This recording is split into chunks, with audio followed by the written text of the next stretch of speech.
Hey everyone, evening everybody. We've got part two tonight with Jed Hill. First of all, just happy Father's Day to everyone, all the dads that are out there, past, present, future, doing your thing. Hope you've all had a good day, all that sort of stuff, and you've got some love. Yeah, thanks for joining us tonight. We've got a double header tonight. We've got Jed Hill for part two. Then at 8 o'clock, we've got Simon Bishop or Bish.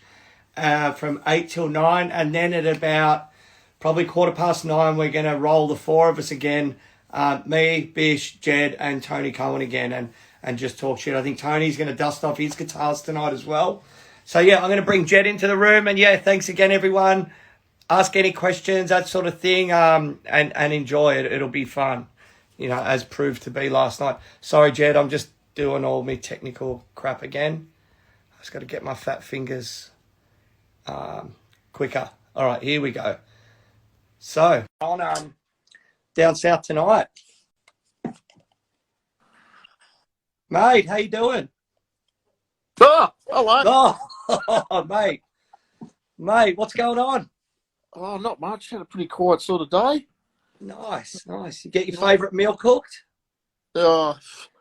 Frozen pasta. Oh, nice. The girls gone to work. They're down there at Thai Salar dealing out the takeaways. Nice. How are they managing to go this time? Like keeping their head above water, so to speak? Well, the restaurants keeps busy. They're probably Yep. they don't have the eat-ins, but it's sort of I think the takeaway goes pretty well. Like people Good. Are taking away as well as others that would, Yep. normally not buy it. Nice. So I found a card. I went through. This is you in Bayswater. Yeah, that was Mountain Highway. Yeah, Johnny Entwistle owned half of that shop. I was sort of working in there for him at that stage. Yeah, can you elaborate on who the other partner was? I used to call him Gumboot Mick. He used to come to work in gumboots. Right. I think he had horses or something. He might have gone to water the horses before work. Yep. But that was Mick Hudson. His name was. I don't think he's still tattooing now. I've heard of him for years. Yep. We had a funny experience with him one time. There was an aquapuncturist upstairs. Yep. Above the tattoo shop, and we were going to have a crack at painless tattooing with acupuncture. Right, okay. So the young acupuncturist come downstairs with his box of gizmos and needles and things, and he wired poor Mick up, and his skin's twitching and that with the current. He got the current running through the needles. So he's as stiff as a board, He's got this. Oh, mate. Cut a long story short, Mick's got a 4-inch long horse's leg on his back, and that's where it stayed. It didn't go any further. Now, mate. Crazy stuff. Yeah, it didn't work. But, mate, I guess that was like, before numbing cream came along, like testing the water. Oh, yeah. Bloody oath. Because I remember when Tony, he did a scabbard from a samurai around me kidneys there, and that never got finished either. Yeah, the guy that started me off, I started a samurai on his rib, and I think I did the foot, and that was it. He went, fuck that. I didn't have good skills then anyway, so that wouldn't have helped. But yeah, that was interesting. I found that card, and I was like, and then I thought, all right, I've got to ask who was the partner in that shop. Yeah, Mick Hudson. Yeah, cool. So what happened then? Like, you would have moved on, and did someone take your place, or it just sort of phase out? That was around the time Colin and I started the Australian Tattoo Company in Dandenong, 1985. Cool. All right, awesome. I think last night we kind of got up to where you'd moved back to the bush sort of area, and you're working with your dad doing the paving and that sort of stuff. Yeah, Nuts got me in with him. I told him I was going to rent a shop up the road, and he says, "You better bring your stuff in." Okay. Yeah. Nice. And then there, like, what was the name of that shop at that time? Ballarat Body Art. Ballarat Body Art. Yep. Yeah, cool. And what happened then? You were there for quite a while, or because was it after then that Nuts moved up to Queensland? I think I was gone by that stage. I'm pretty sure I was gone by that stage. Nuts had gone to a. Yeah, I won't go into that story. Yeah.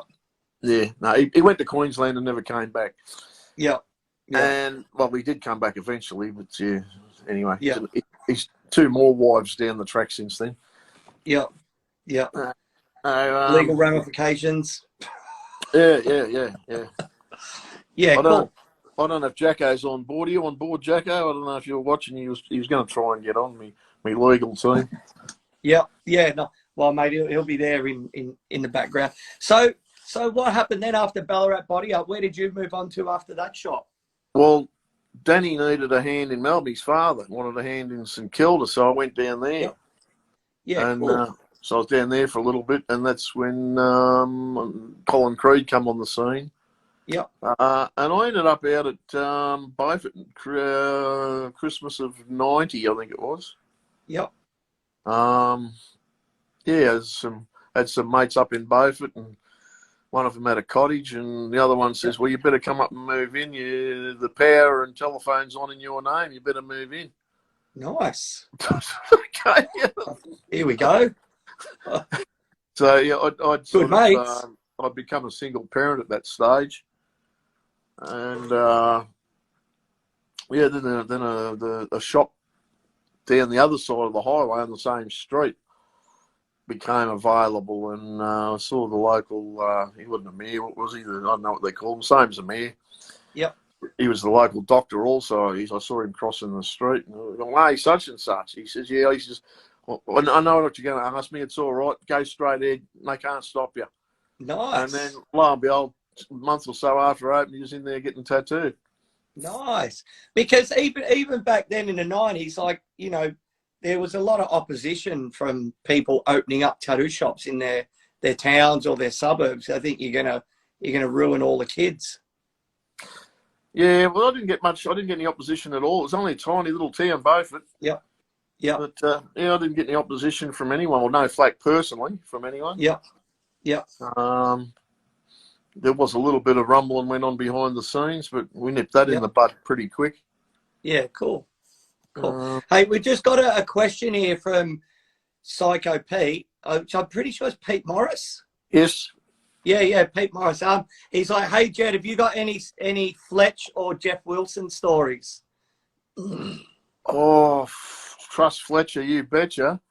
I didn't have anything to do with Jeff, really. I think I visited him, maybe his shop once or twice in Lilydale, but we didn't sort of have much to do with each other.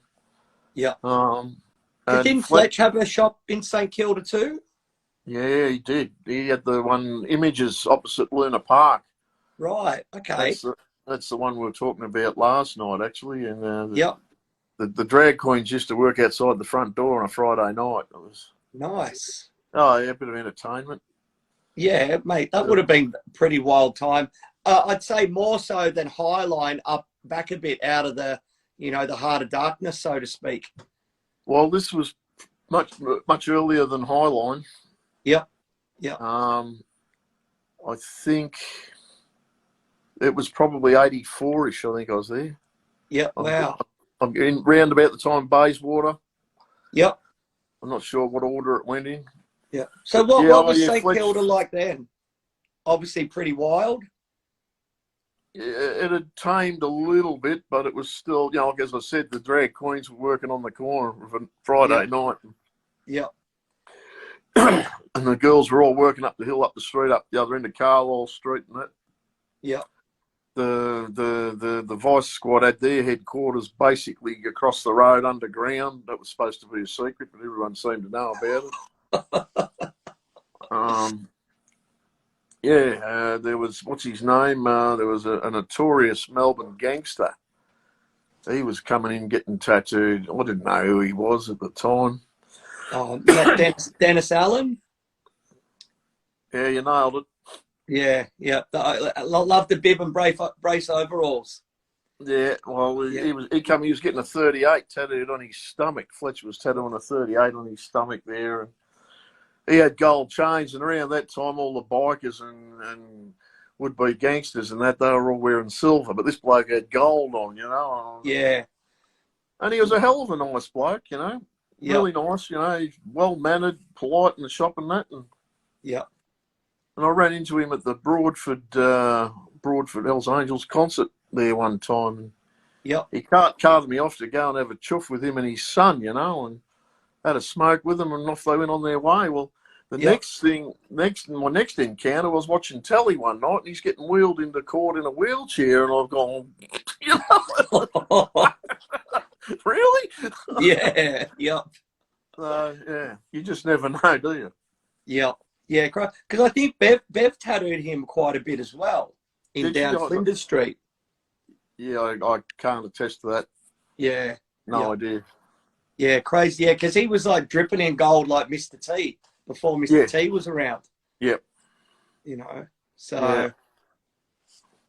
Yeah. No. Hey, so with all of that, like, when did you know, so after that St Kilda era, after Beaufort, how long did you have your shop up there for?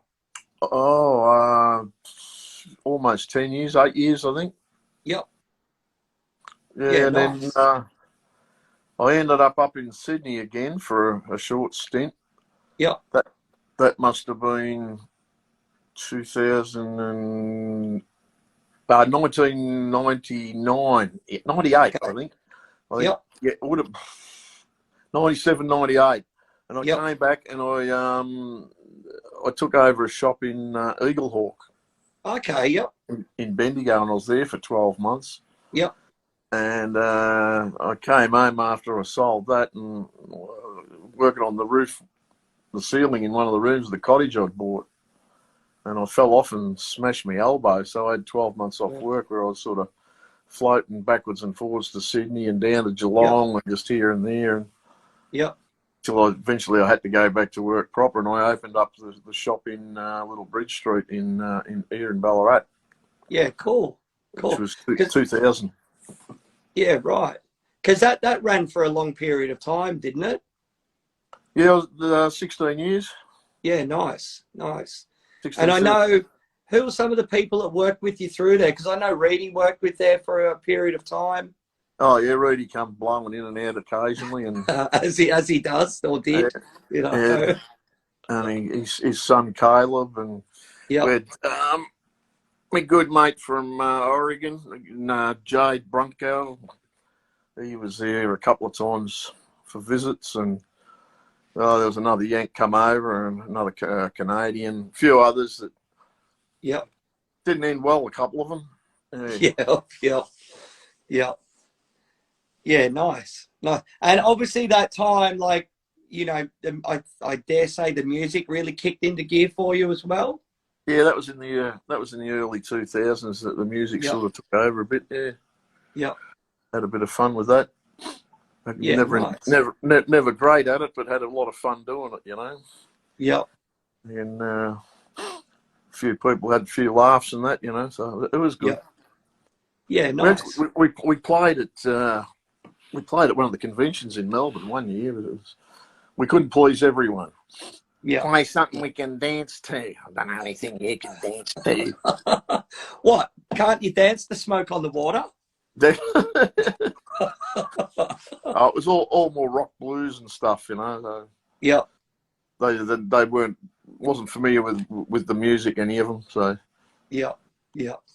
mainstream. Yeah, so around that time as well, I imagine you're still like, you know, getting around and doing little trips overseas here and there, that sort of stuff.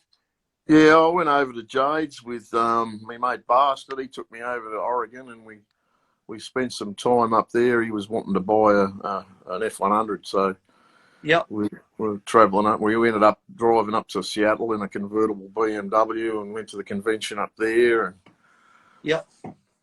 got a bit loose. Yeah, as you do. Yeah, had a good time up there, and I went back again. I was over at, geez, how long ago was that? Jeez, I can't place it now. I was about 2012. Yep. Early 2012, I was over in New Jersey at Jinx Proof. Yep. in New Jersey. The boys there, good crew, great shop, Yeah, cool. fantastic shop. Yep. Yeah, beautiful place to be. Good people. The locals were all great. You know. Yep. It's really nice place. Had fun there. Nice. Nice. Back to the big city lights. You know. So with that as well, like I saw on your Facebook, like you went and visited a guy called John Montgomery, an old New York legend. Oh, Richie Montgomery. Richie Montgomery. Sorry, my bad. Yep. Yeah. He worked for the original Peter Tattoo. You know, Peter Paulus. Yep. Peter Tattoo Association. Yep. Yeah, lovely bloke. Him and his wife. Lovely bloke. He had a great shop there. It was actually, I had an ancestor that came from about 5 miles from there. I had no idea until I got back. Yep. Wow. Yeah, but the shop, it was amazing. You'd walk in and it was like a hallway, but it was wall-to-wall flash. There was no room for flash anywhere. The joint was chock-a-block. You go to the can, even the can had flash on the roof. Amazing. Yeah, it's just everywhere. And I got tattooed by Pete Jean Quinto there. He did you can see a little New York City on the side of my hand there.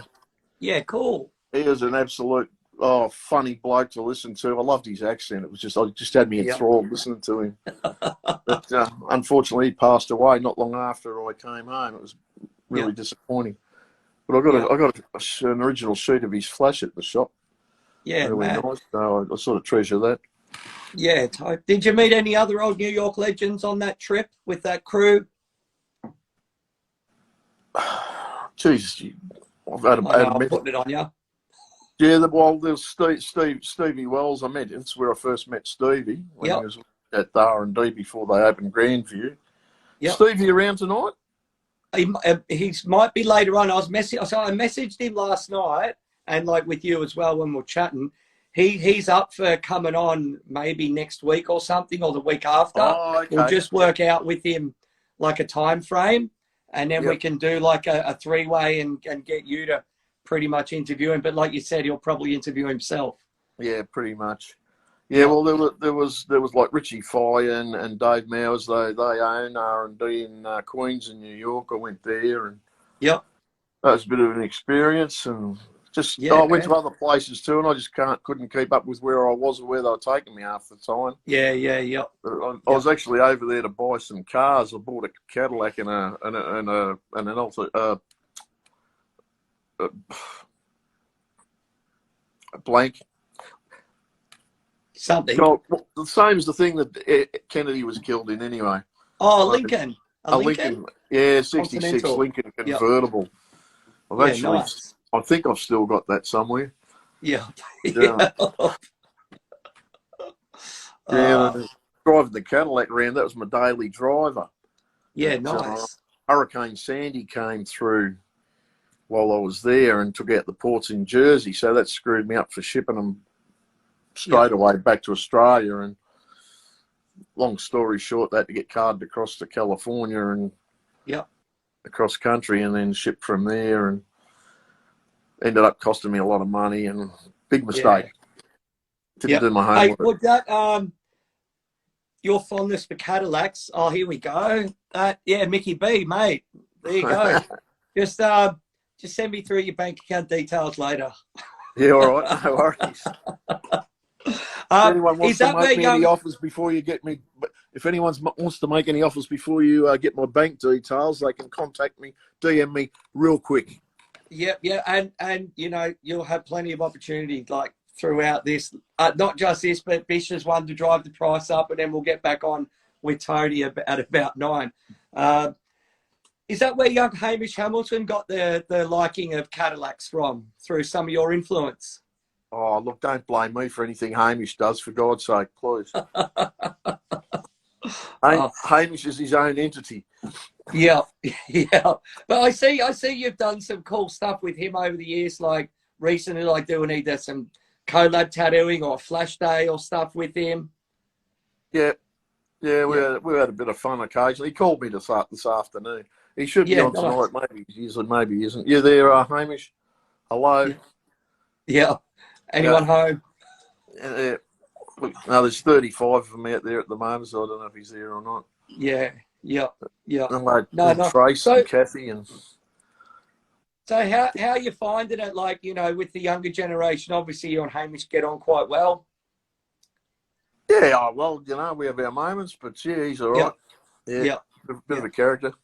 Yeah, yeah. I actually hit him up the other day because he did that little trailer of you of that like little mini doco thing that he's done, and it looks like it's going to be a good one when it's done. Yeah, if it ever gets done. Hey, now's the time. He's got a lot of talent in a lot of different areas, Hamish. He's pretty clever lad, yeah. Yeah. Yeah, cool. Yeah, is his shop in Ballarat as well? Yeah, he's walking distance from me, yeah. Okay, cool. Yeah, does he change the names a lot? What's it called now? King Kongs or something like that? Yeah, it'll probably be something different again next week, Rhys. You know, just... Yeah. So, all right, talk to us about Thailand, because you obviously, you know, been all through Europe, going back to the States and stuff. Like, you know, your partner's Thai. So how did all that unfold? And, you know, you've been back to Thailand multiple times. Yeah, I lived in Bangkok for 3 months. Wow. I loved it there. I quite easily in Thailand. Yeah. Yeah, I like the weather. Yeah. I like the heat. I don't like the cold here. I don't know. I mean, Ballarat, probably one of the coldest places in all of Australia, and I love the heat. I don't get it, but anyway. Yeah. It is what it is. One day I'll get back up there. I met people from the local Thai shop back in 2007, I think it was. Yep. And just became lifelong friends and ended up marrying into the family. Nice. Yeah, amazing. Cut a long story short. Yeah, awesome. And I see you've tattooed over there as well, and you've been tattooed by the monks, and I've seen you've tattooed the monks. That's a pretty mad experience with that. Yeah, that was pretty cool. It was good fun. The head monk at the local temple in the village where my wife's from, he got me round there, wanted me to go up and smack a couple of tigers on his hands for him, because it's good luck in Thai. The Thai protection tigers. Yep. And there was they had one of the young monks there. He was only 16 or 17. He had this real messy carp on his leg, and the head monk asked me if I'd fix it up for him, tidy it up a bit. He couldn't hack it. He was cringing too much. I could see why it was such a mess in the first place, because he didn't like getting tattooed. But, he was a funny little bloke. Apparently, he ended up leaving the monks and went back running the muck again. So that didn't work out for him, unfortunately. Yeah, like it's such a beautiful country, mate. And I hear you with Bangkok, like it's one of my favourite cities in the world, man. It just never sleeps. There's always something going on. You know, the best weather. I'd always love just getting on the back of a motorcycle taxi, you know, and just try your luck with them guys. It's good time. Yeah. Yeah. We always had a car in Bangkok. I bought a little Mazda 8, is it? Mazda something or other, tiny little thing. Yeah. But we used to cruise around in that. I wouldn't ride a motorbike in Bangkok. No way, no. Nah. No. Good fun driving. I'd drive anywhere in Bangkok, but I wouldn't ride a motorbike. Yeah. Well, not one of them little scooters anyway. Yeah, it's so crazy. Hey, I see you do stuff with the monks back here in Australia. Is there like a Thai temple or something up near you? Yeah, we got what Bhavana, what Thai Bhavana, just out at Mount Clear here in Ballarat. When there's not so much of a lockdown, I go out and feed them every Thursday. But I run food out to them. Yeah, cool. Once a week, and used to spend a bit of time with them. Good value. Yeah, totally. Yeah, I got tattooed probably over 10 or more years ago in Bangkok at Wat Bang Pra, and headed out there. Just got a taxi out first thing in the morning. And for me, it was, you know, I've been tattooed the Samoan way a couple of times, but for me, and you know, Tabori by the Japanese stuff, but that was like the closest to probably just me tripping out, but like a spiritual experience. Yep. Yeah, it was phenomenal, man. Like, you know, just sitting in there, the power of touch, the guys on you, the blessing with the palm oil, and afterwards you go down and make your offerings, and just like, man, what one of the best days of my like tattoo life. You know, it's so cool. Yeah, yeah. It's surreal, isn't it?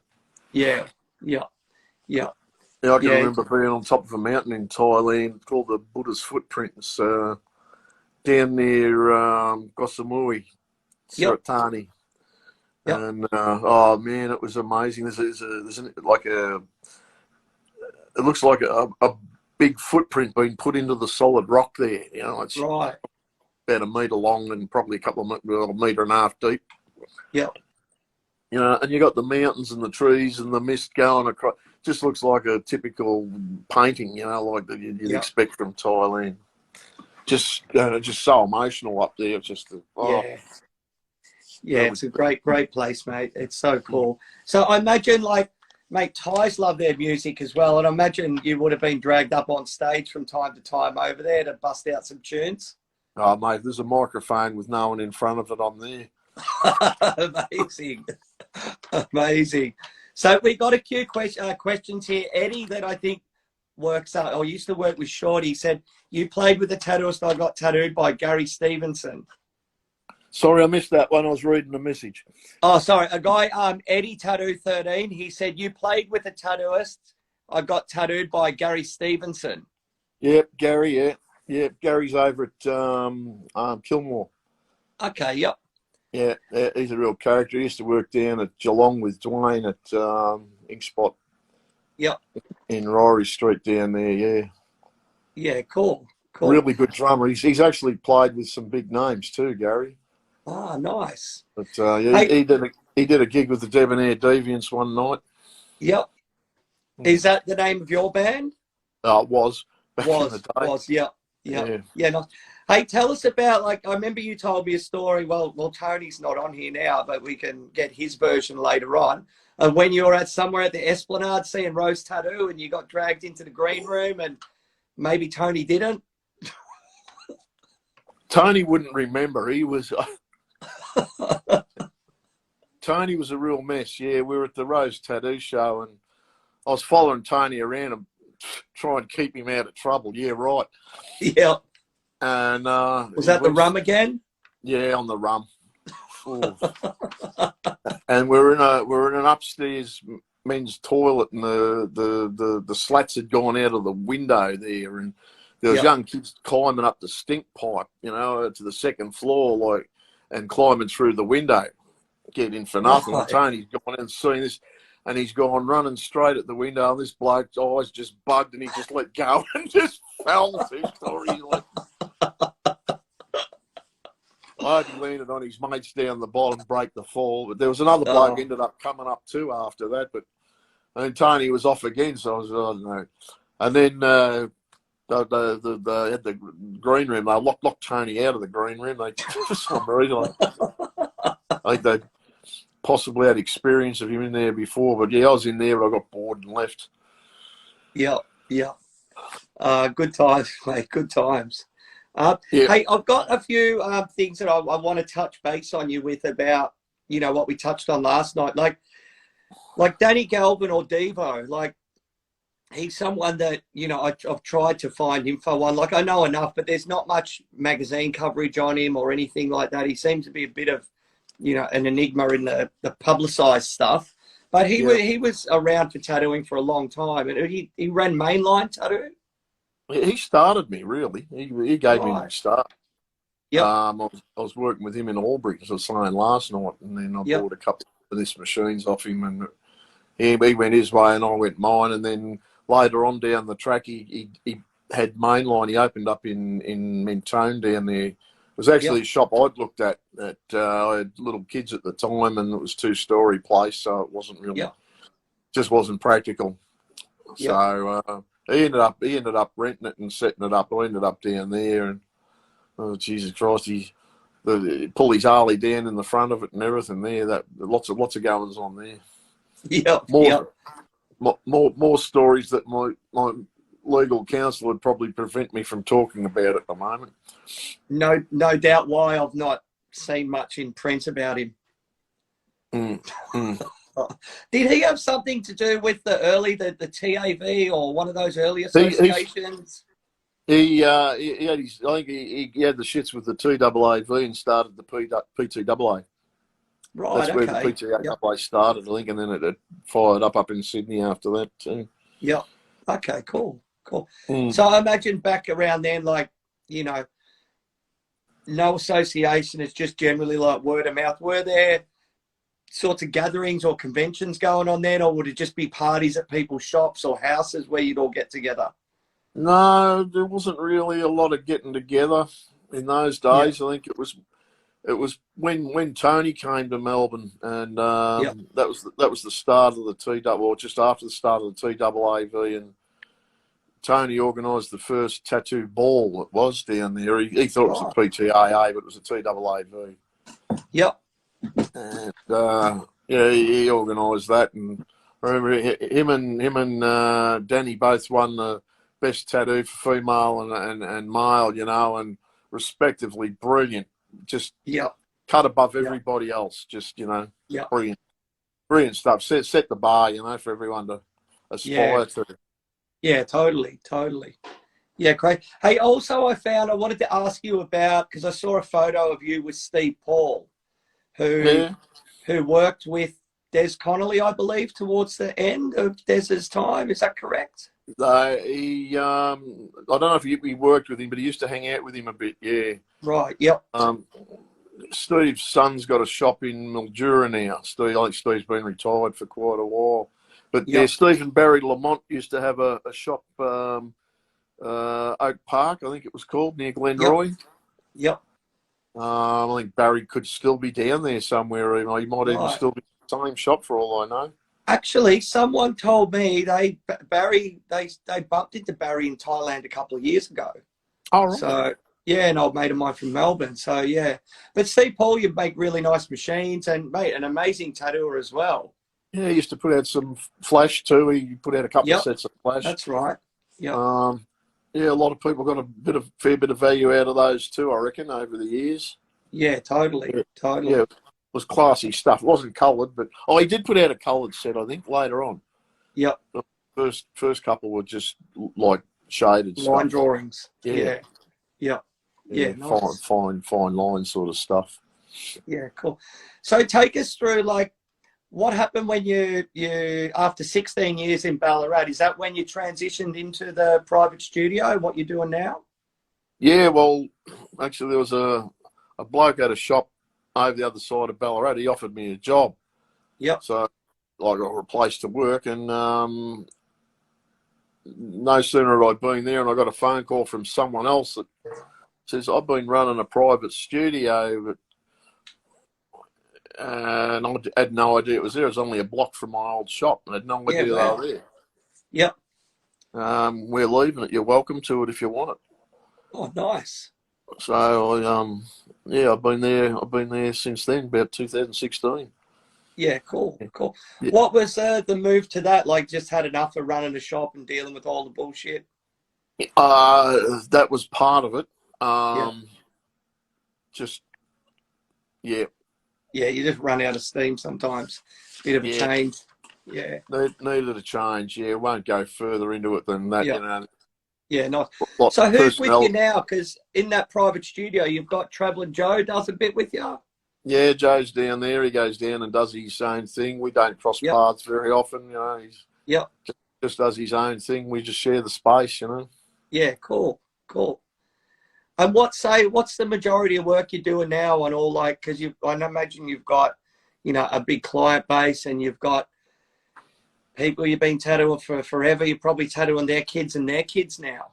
Yeah, a couple of 3 generations of that I do. Yeah. Yeah, it's amazing, isn't it? Yeah, old mate Graham Jones. He was one of the first blokes that I met in Ballarat when I first moved up here. I tattooed his granddaughter not long back. Yeah.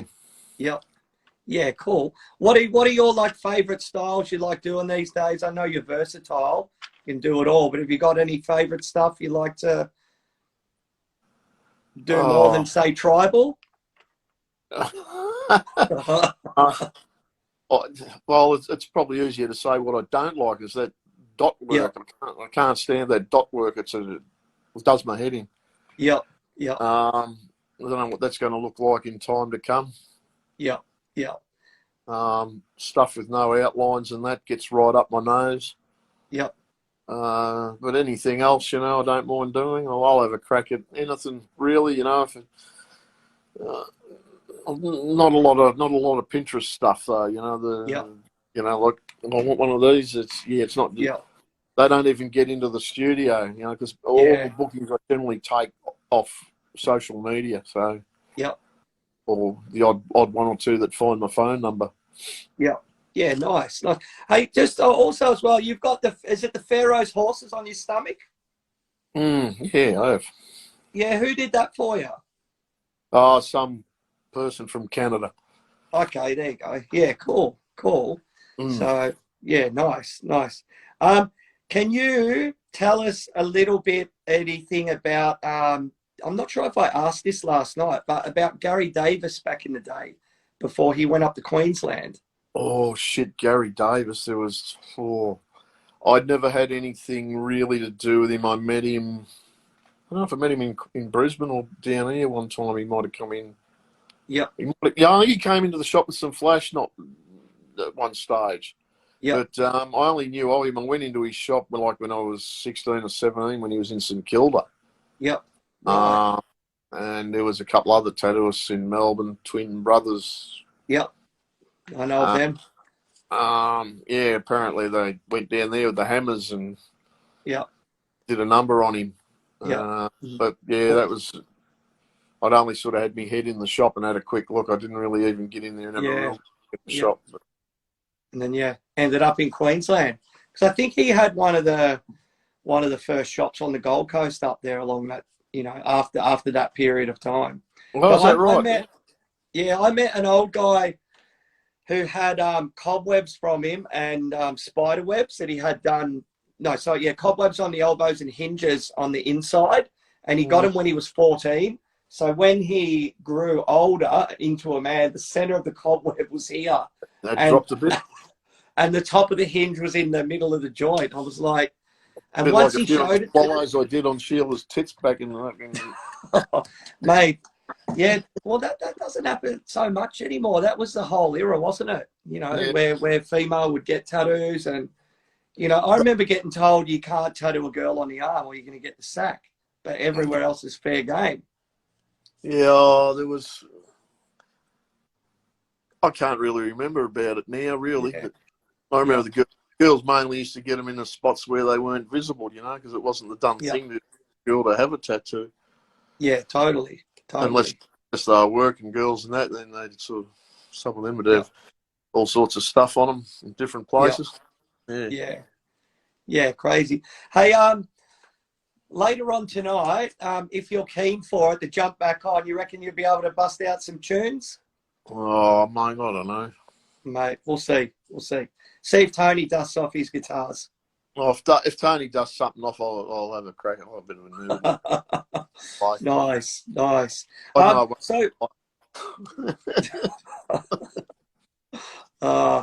All right, mate. What we might do, Jed, is we might slowly wind it up because then I'll do all my changeover stuff, and I've got to give Bish a quick call. You got anything I can stir Bish up about? Oh, no, not really. Nah, look, any stirring up with Bish, I'll do it to his face, not through something. Yeah, love him dearly. Mate, as soon as we finished that second one last night, my phone went off, and so many people said, mate, that's the best one that you've done. Collectively, all you guys together was awesome. So we'll try for a bit of round two tonight. We all had a hell of a good time. Even Tony enjoyed it. I spoke to him too. Yeah, it was good fun, real good fun. And had a lot of good feedback from it. So probably a bit boring tonight. I'm a bit tired tonight after last night. See? Nah, you're all right, mate. It's been a big old day, mate, but it's good. So what's the best way for people to contact you? Oh, Facebook or Instagram? IG Messenger or Facebook, Yeah, nice. Direct message me, or if you want to talk to me properly, you can do that on Messenger and that anyway, but 0417751955. Nice. That's There you go. 0417751955. Call me now. Nice, nice. All right, buddy. I really appreciate it, and we'll see you a bit after 9 o'clock. Look, thanks so much, Rhys. This has been great fun, mate. Nah, it's gold, mate. It's gold. All right, buddy. I'll see you soon. Thanks, Good night, everyone. all. See you back See at ya. 8 o'clock. Yep. Bye.